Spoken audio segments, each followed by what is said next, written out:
अगर आपका magnet low quality का होगा, ब्लैक मैग्नेट होगा, साइज में वो बड़ा होता जाएगा, साइज में बड़ा होगा और उसकी प्राइस इंक्रीज होने के बजाय डिक्रीज हो जाएगी। और price BLDC motor AC motor के मुकाबले में कितनी बचत देती है काम में, तो वही तब भी चलती है अगर आपके पास पैनल ज्यादा है, तो उसी पैनल में उसी तादाद में आप इसकी ड्यूरेशन बढ़ा सकते हैं काम की।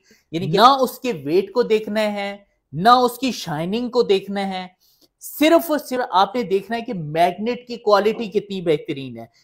बिस्मिल्लाहिर्रहमानिर्रहीम। आज हमारी वीडियो का टॉपिक है सबसे पहले कि बीएलडीसी मोटर होती क्या है, ये एसी मोटर से क्यों महंगी होती है, और बीएलडीसी मोटर खरीदने से पहले किन चीजों को देखना जरूरी है, और बीएलडीसी मोटर एसी मोटर के मुकाबले में कितनी बचत देती है, और क्वालिटी और मेयार कितना होना चाहिए, तो उसके हिसाब से इसकी प्राइस कितनी होनी चाहिए, ये आज सारा हम इस वीडियो में डिस्कस करेंगे। सबसे पहले आपको बताता चलूं कि जी बीएलडीसी मोटर होती क्या है।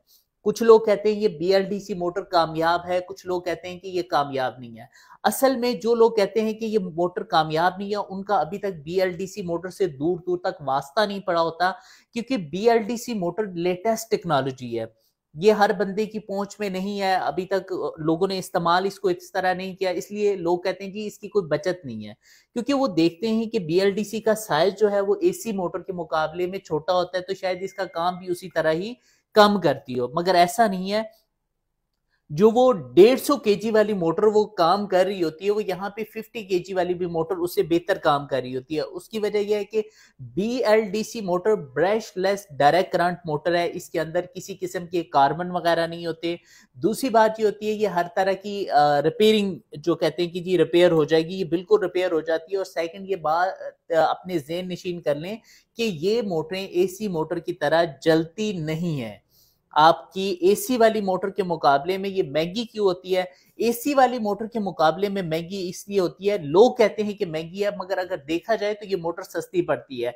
आप कोई एसी मोटर लेते हैं, एसी मोटर इसके मुकाबले में आपको 40 या 50 हजार रुपया सस्ती पड़ रही होती है, मगर उसने जलना भी है, उसने बिजली का जो खर्च है वो भी ज्यादा करना है। मगर इस मोटर की ये खूबी है कि इसने एक दफा वो आपकी मोटर जल गई, आपकी बचत एक साइड पे हो जाएगी, आपका काम का ज़िया होना है, उसके अलावा आपकी बिजली के बिल में इजाफा होना है, लो वोल्टेज पे वो चलती नहीं है।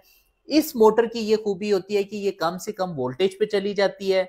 आपके पास अगर पैनल कम है तो वही तब भी चलती है, अगर आपके पास पैनल ज्यादा है तो उसी पैनल में उसी तादाद में आप इसकी ड्यूरेशन बढ़ा सकते हैं काम की, यानी कि सुबह टाइम से चलना और शाम को देर तक चलते रहना। इसके ये फायदे हैं कि ये सिंगल फेज, 3 फेज, हालांकि 20 हार्स पावर की मोटर कभी आप सिंगल फेज पे एसी मोटर नहीं चला सकते, मगर अगर आप बीएलडीसी मोटर चलाते हैं तो आप इसे कम से कम पैनल के साथ साथ सिंगल फेज यहाँ पे 220 आ रहे हो। 220 मतलब यह है कि आपके मैक्सिमम जो वापडा की तरफ से आपकी मंजूर होती है वो होती है 40 एम्पियर तक, यानी कि मैक्सिमम लगा लें कि 2 किलोवाट के अंदर उसका जो लोड मंजूर होता है, वहां पे आप 20 हार्स पावर की मोटर से भी काम ले सकते हैं, जिनके लिए 3 फेज का कनेक्शन मुश्किल है।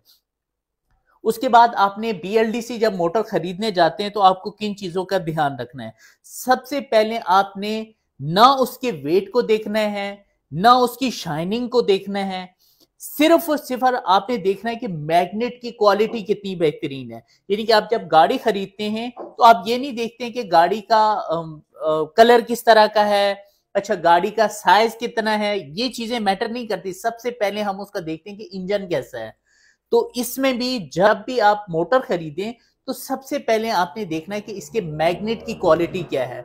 अगर आपका मैग्नेट लो क्वालिटी का होगा, ब्लैक मैग्नेट होगा, साइज में वो बड़ा होता जाएगा, साइज में बड़ा होगा और उसकी प्राइस इंक्रीज होने के बजाय डिक्रीज हो जाएगी, उसकी प्राइस कम हो जाएगी, साइज बढ़ जाएगा। हम खुश हो जाते हैं जी हमने इतने केजी की मोटर ले आए हम। वो मोटर हो सकता है ब्लैक मैग्नेट में हो, उसका वेट ज्यादा हो, मगर उसकी एफिशिएंसी जो होती है वो व्हाइट मैग्नेट के मुकाबले में बहुत कम होती है। सबसे पहले आपने मैग्नेट की देखनी है कि मैग्नेट की क्वालिटी क्या है। यहाँ पे आप अगर 30-35 हजार या 40 हजार बचा रहे होते हैं, मैंने पिछली वीडियो में भी ये बताया था कि जब आप मोटर परचेज कर रहे होते हैं, अगर आपने वो 30-40 हजार रुपया सस्ती ले ली, कुछ अरसे बाद उसमें कोई फॉल्ट आ गया या मैग्नेट वीक हो गया या इस तरह के होते हैं, तो फिर आपको ये करना पड़ता है कि आपको अपने काम का भी ज़्या होता है, आपके वक्त का भी ज़्या होता है, आपका काम रुक गया, पैसों का भी ज़्या हो गया। वो चीज आपको आने जाने टाइम वेस्ट को मिला के वो चीज आपको महंगी पड़ जाती है। बेहतर यह है कि जब भी चीज लें, मियारी चीज लें, आपने उस जहां से परचेज कर रहे हैं वहां की सर्विसेज को भी देखें कि क्या ये कंपनी मुझे बैकअप सर्विस दे सकती है। इन चीजों को मद्देनजर रख के आप अपनी BLDC लेने का फैसला किया करें। सेकंड, ये कितनी बचत देती है।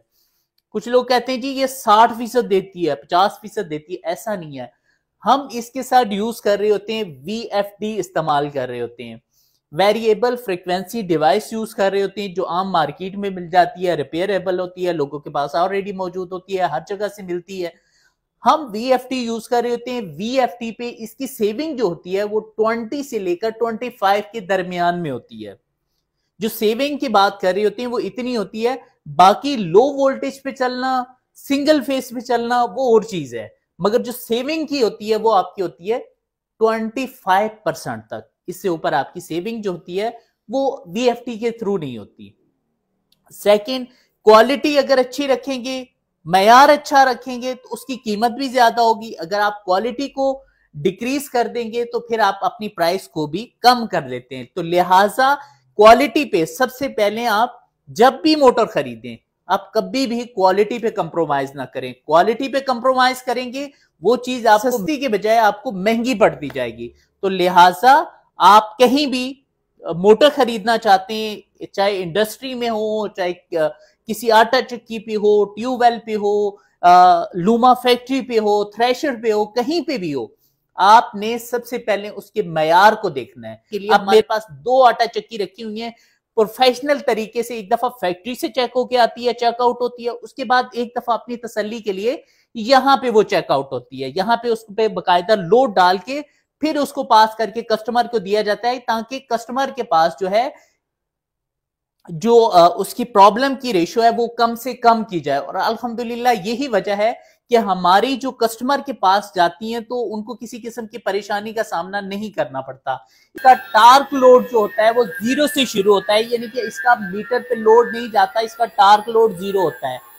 फिर अगर ये मुसलसल चलती रहे तो इसका रनिंग लोड जो होता है वो होता है 2 एम्पियर तक। 2 एम्पियर तक इसका जो होता है वो रनिंग लोड होता है। तो आप अपने बिजली के बिलों में कमी ला सकते हैं, सोलर की प्लेटों में कमी ला सकते हैं, और पुरानी टेक्नोलॉजी से जान छुड़ा के आप नई टेक्नोलॉजी की तरफ आए, ताकि आप अपने इन चीजों से जान छुड़ा के तो आप अपने कारोबार में, अपनी इनकम में इजाफा कर सकें।